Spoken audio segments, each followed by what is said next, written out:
प्रिय विद्यार्थियों, आज हम राजनीति विज्ञान का अन्य सामाजिक विज्ञानों के साथ क्या संबंध है उसके बारे में चर्चा करेंगे।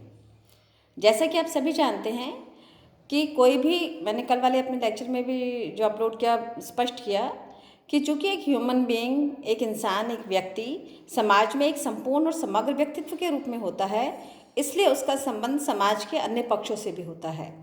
ठीक इसी प्रकार जो विषय है जिसका हम अध्ययन करते हैं, जिनके द्वारा अध्ययन करते हैं, उसका संबंध भी समाज के अन्य विषयों से होता है। लेकिन राजनीति विज्ञान में इसको अंतर्विषयात्मक दृष्टिकोण के द्वारा स्पष्ट किया गया कि किस प्रकार राजनीति विज्ञान का अन्य राजनीति विज्ञानों के पक्षों के साथ में, अन्य विषयों के साथ में संबंध है। पॉलिटिकल साइंस एंड इकोनॉमिक्स, राजनीति विज्ञान का अर्थशास्त्र का क्या संबंध है।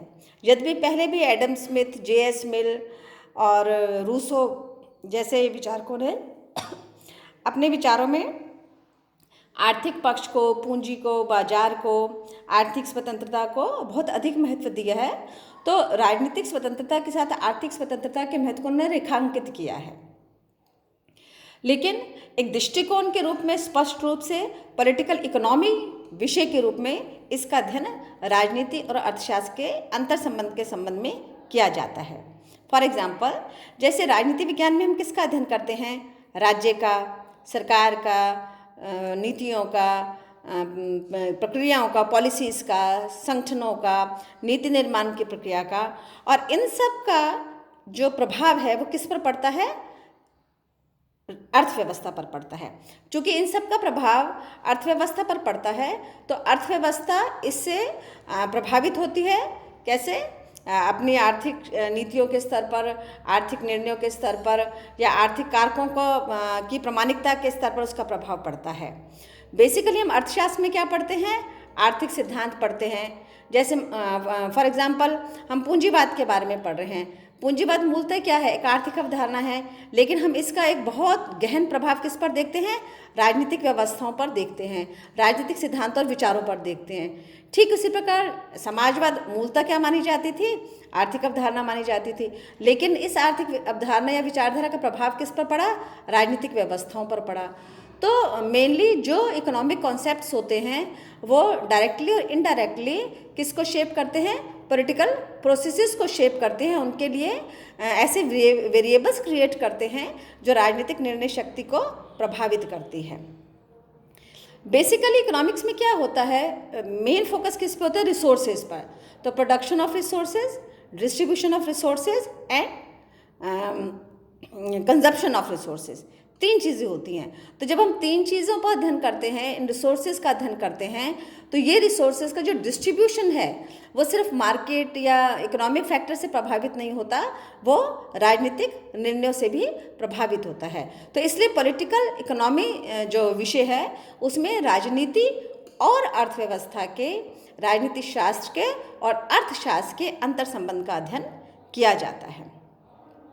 हाल ही में एक ग्लोबल पॉलिटिकल इकोनॉमी के रूप से और अध्ययन किया जाने लगा है, जिसमें इकोनॉमिक्स का और इंटरनेशनल रिलेशंस का क्या संबंध है, अर्थव्यवस्था का और अंतर्राष्ट्रीय संबंधों का क्या संबंध है, और किस प्रकार ये ग्लोबल इंटरैक्शन को, मतलब थ्रू ग्लोबल इकोनॉमिक इंटरैक्शन हम इंटरनेशनल पॉलिटिक्स को किस प्रकार स्टडी कर सकते हैं, वो ग्लोबल पॉलिटिकल इकोनॉमी के रूप में अध्ययन किया जाता है, उसके अंतर्गत अध्ययन किया जाता है। यदि हम क्षेत्रीय या सूक्ष्म, एक माइक्रो लेवल की इकोनॉमी की बात करते हैं तो हम व्यक्ति को एक कस्टमर की तरह ट्रीट करते हैं, लेकिन जब हम प्रोडक्ट भी हो सकता है वो, लेकिन जब हम इंटरनेशनल रिलेशंस में उसकी बात करते हैं तो वहाँ मेन कारक कौन हो जाते हैं? स्टेट्स हो जाते हैं। ऐसे इंडिविजुअल्स हो जाते हैं जो इंटरनेशनल पॉलिसीज़ पर इम्पैक्ट डाल सकते हैं। ऐसे इंस्टीट्यूशंस हो सकते हैं, ऐसे पॉलिटिकल स्ट्रक्चर्स हो सकते हैं जो वर्ल्ड की इकोनॉमी को प्रभावित करते हैं। तो ग्लोबल पॉलिटिकल इकोनॉमी की जो फिनोमेना है नया, ये भी पॉलिटिकल साइंस और इकोनॉमिक्स के अंतर संबंध को स्पष्ट करता है।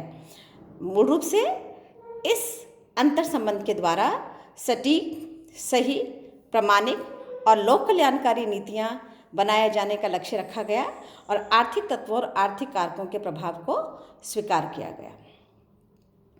दूसरा सब्जेक्ट है पॉलिटिकल साइंस एंड हिस्ट्री।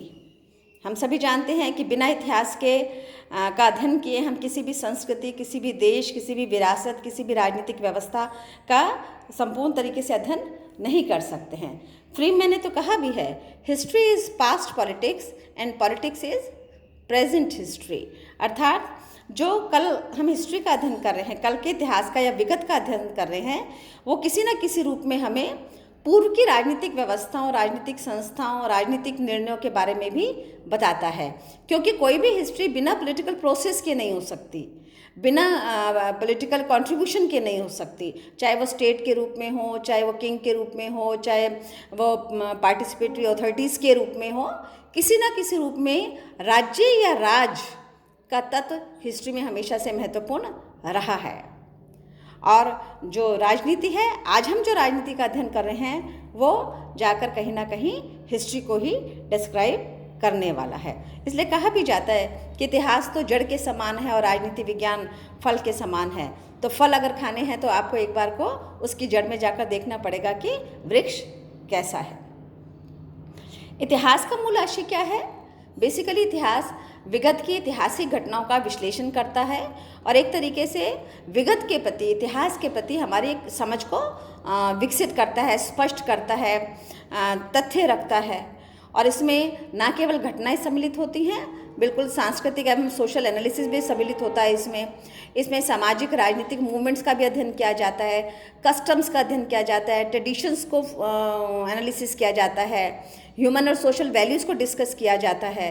और सबसे बड़ी बात, जो पर्टिकुलर टाइम का या पर्टिकुलर रीजन का फेथ और बिलीफ सिस्टम होता है, उसका बहुत इंपॉर्टेंट रोल होता है हिस्ट्री को स्टडी करने में। उस समय का सोशल स्ट्रेटिफिकेशन क्या है, लोगों के जीने का तरीका क्या है, इस सब का अध्ययन हिस्ट्री में किया जाता है। अब पॉलिटिकल साइंस और हिस्ट्री किस प्रकार से पॉलिटिकल हिस्ट्री के रूप में अध्ययन किए जाते हैं, क्योंकि ये समस्त जो मैंने आपको तत्व बताए हैं, अभी घटनाएं बताई हैं, सामाजिक राजनीतिक परिप्रेक्ष्य बताए हैं, सामाजिक राजनीतिक आंदोलन बताए हैं, रीति रिवाज बताए हैं, परंपराएं बताई हैं, मूल्य बताए हैं, फेथ बताया है, बिलीफ सिस्टम बताया है, तो वो किसी ना किसी रूप में कहीं ना कहीं किस पर प्रभाव डालता है? राजनीति पे प्रभाव डालता है। तो राजनीति विज्ञान को स्पष्ट रूप से समझने के लिए किसका समझा जाना आवश्यक है? इतिहास का समझा जाना आवश्यक है। क्योंकि इतिहास क्या करता है? इतिहास, जैसे फॉर एग्जांपल हमें मान लीजिए एशिया के पॉलिटिकल सिस्टम के बारे में पढ़ना है कि एशिया का पॉलिटिकल सिस्टम कैसा रहा है, या वो जो आज की प्रेजेंट उसकी पोजीशन है वो पहले कैसी रही है, तो हमें अल्टीमेटली एशियन हिस्ट्री के बारे में स्टडी करनी पड़ेगी।